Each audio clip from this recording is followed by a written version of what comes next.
my father's 70th birthday party, my sister raised her glass and said, "To Dad and to family, the people who stay no matter what."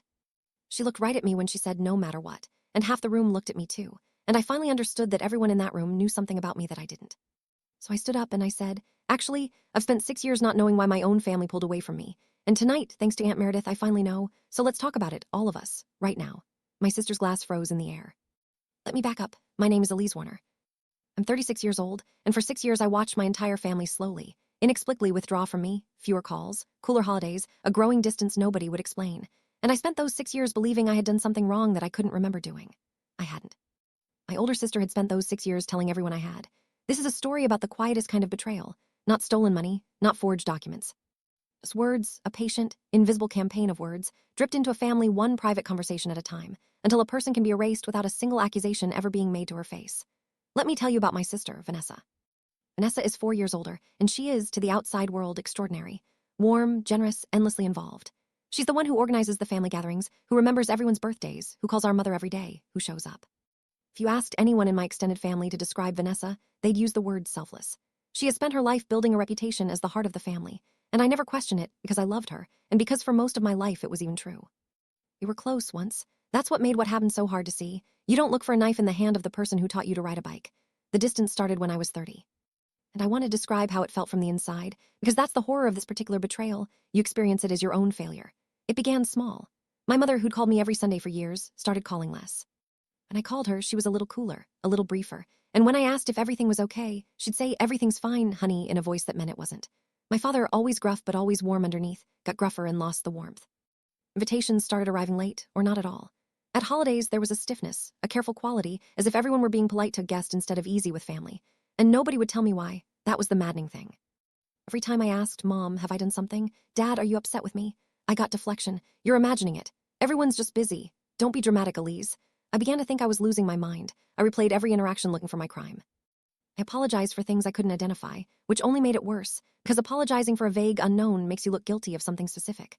I went to therapy over it. I genuinely believed, for years, that I was a difficult person who had somehow driven my family away without noticing. I reshaped my whole self-image around being the problem. Do you understand what I'm telling you? My sister's campaign was so effective that I became my own accuser. I did her work for her, inside my own head, for 6 years. Here is what was actually happening, which I would not learn until my father's 70th. Vanessa had, over those 6 years, been conducting a private campaign against me, not loud, not dramatic, but constant. Each family member, individually in confidence, she'd been sharing concerns about me. To my mother, she'd say things like, "I'm worried about Elise. She said something really cruel about you the other day, but please don't mention it. I don't want to cause a rift." To my father, she'd report that I'd been complaining that you were never there for us as kids. I'd said no such thing. To my aunts, that I was going through something and saying things I shouldn't. To my cousins, that I'd become so negative it's exhausting. Never an accusation to my face. Never anything I could confront or deny.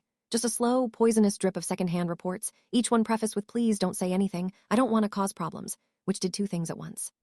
It made Vanessa look loyal and discreet, and it ensured that no one ever checked the stories with me because they'd promised her they wouldn't. That's the genius of it.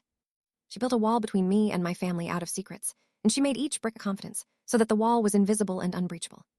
Every family member thought they were the only one who knew the truth about Elise, and each had been sworn to protect Vanessa's discretion, so nobody ever compared notes. I couldn't defend myself against charges I was never told about, made to people I didn't know had heard them. Why did she do it?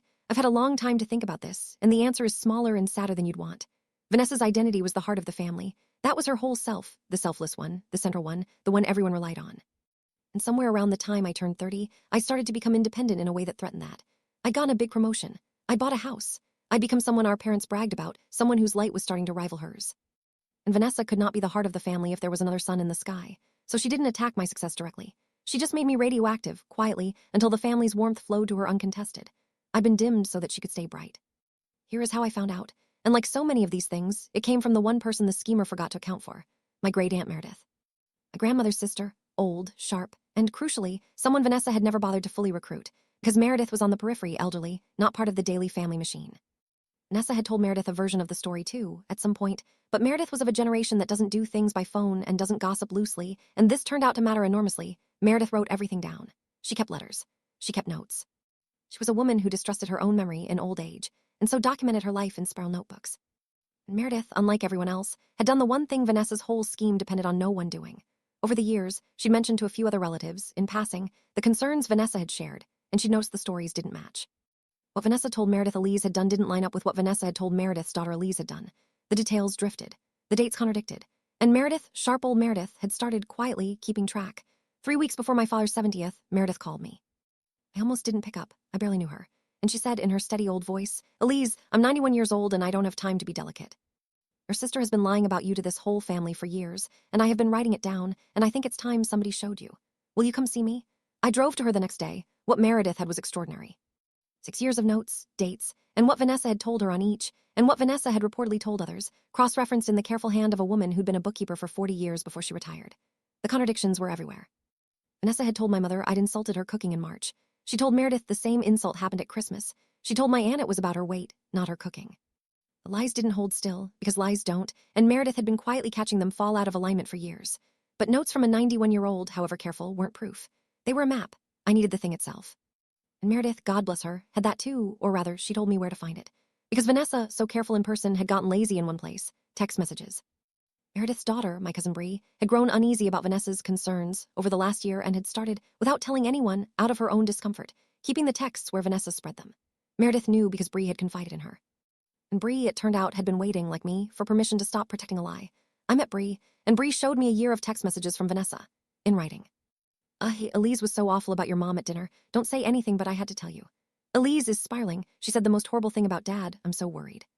Fabrications, in Vanessa's own words, sent to build the wall, each one stamped, "Please don't say anything." Bree had screenshots going back a year, and Meredith had notes going back 6. I had the campaign, documented, in my sister's own words. I want to tell you I planned something measured and private. I didn't. Because 6 years of believing I was the problem, 6 years of therapy spent excavating a guilt that was never mine. 6 years of apologizing to my own mother for crimes my sister invented. That does something to you, and what it did to me was decide that this would end the way it had been built, in front of the whole family. She'd tried me in secret. I'd acquit myself in public, my father's 70th, the whole family, 40 people, the people who'd slowly turned to strangers, and Vanessa, radiant, hosting at the center where she'd always needed to be. She gave a toast. To Dad and to family, the people who stay, no matter what. And she looked at me on no matter what, and the room looked at me, and I felt the old shame rise up, and then I remembered the folder in my bag, and the shame turned into something much steadier. I stood up. Actually, I said, I've spent 6 years not knowing why my own family pulled away from me, 6 years thinking I'd done something wrong. I went to therapy over it. I apologized to most of you for things I could never quite name, because none of you would ever tell me what I'd done. Tonight, thanks to Aunt Meredith, I finally know, so let's talk about it, all of us, right now. Vanessa's glass froze. Elise, this isn't the... Mom, I said, Vanessa told you I said something cruel about you. When? My mother, startled, said, in the spring, she said you'd mocked my cooking. Aunt Deanne, I said, turning. What did Vanessa tell you I said about Mom? My aunt, confused, that you'd said something about her weight at Christmas. Dad, what was mine against you? My father, gruffly, that you resented us, that you'd said we were never there. None of those happened, I said, and notice they're all different. Because Vanessa told each of you a different version, in private, and swore each of you to secrecy, so you'd never do what we're doing right now, which is compare them. I opened the folder. Aunt Meredith has been writing down Vanessa's stories for 6 years. They contradict each other on every page. And Bree has a year of text messages, Vanessa's own words, spreading things I never said, every single one marked "Please don't tell anyone." I set the pages on the table. Bree quietly put her phone beside them, open to the messages. I didn't pull away from this family, I said, into a silence that had gone total. I was pushed, one secret at a time, by the person who needed to be the only one you loved. Here is how it ended. The room read the messages. That was all it took, really, the texts in Vanessa's own words, side by side, saying different things to different people about a person who'd said none of it. My mother read them and began to cry, and the crying wasn't for Vanessa.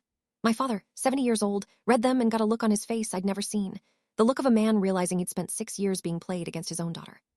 Vanessa did what people do when the wall comes down. She reached for the tools that had always worked, the tears, the "you're twisting this," the "I was only ever trying to protect this family." But they didn't work anymore, because for the first time in 6 years, the family was in one room comparing notes instead of guarding her secrets separately, and a lie that depends on everyone staying quiet cannot survive everyone finally speaking.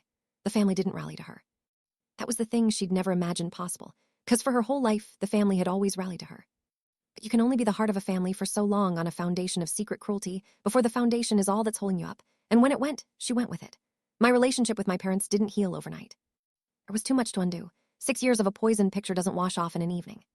But it healed over the following 2 years, because my parents wanted it to, and because guilt is a powerful motivator, and my mother in particular has worked to earn back the Sundays she let Vanessa take from us. My father, not a man of words, simply started showing up again, fixing things at my house, calling for no reason. His version of an apology, and I took it. Vanessa is estranged from the family now, which is a strange and bitter irony, because estrangement was the weapon she'd spent 6 years using on me, and it turned out to be the thing she couldn't survive herself. She sends occasional messages about how the family abandoned her, and I feel the pull of the old sisterly guilt, and then I remember the texts, and it passes. Meredith died a year after that party, 92. I spent that final year getting to know her, the sharp, funny, meticulous old woman who'd saved my life with a spiral notebook. At her funeral, I said that she was the only person in a family of 40 who, when something didn't add up, bothered to write it down, and then had the courage to hand it to the person it was being done to. Bree and I are close now, the two people who'd each been quietly protecting a lie, waiting for someone to say it was okay to stop. For 6 years, I believed I was the problem. I rebuilt my entire sense of myself around being difficult, being too much, being the one who drove her family away. And the whole time, the truth was sitting in a 91-year-old's spiral notebook, waiting for her to decide I deserved to see it. My sister toasted the people who stay, no matter what, and looked at me like I was the one who'd left. I never left. I was carried out in secret, one whispered lie at a time, by the person holding the glass.